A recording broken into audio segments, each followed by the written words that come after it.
भाषेचा आदर का करावा? प्रत्येकाला आपल्या भाषेविषयी आपुलकी असलीच पाहिजे. तरच आपली भाषा टिकून राहण्यास मदत होईल. हल्ली काही ठराविक भाषा टिकून आहेत. ज्या भाषांना मान्यता आहे त्या भाषा टिकून राहणार.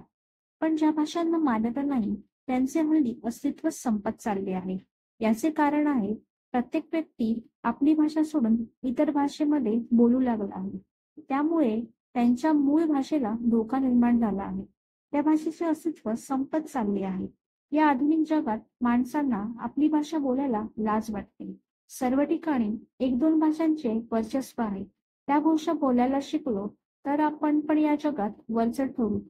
त्यामुळे हल्लीचे पालक आपल्या मुलांना आपली भाषा सोडून एक दोन भाषा ज्या बोलल्या जातात त्या शिकवतात. परिणामी मुलांना आपली भाषा येत नाही. त्यामुळे मुले आपली भाषा कधीच शिकू शकत नाही.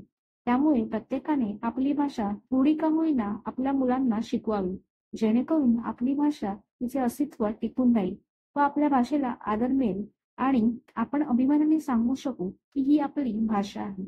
जर आपणच आपल्या भाषेचा अनादर केला तर पुढची पिढी पण तसेच पाहिल आणि त्यामुळे आपली भाषा ही जगातून नष्ट होईल. तात्पर्य, प्रत्येकाला आपल्या भाषेविषयी प्रेम असलेच पाहिजे. थँक्यू.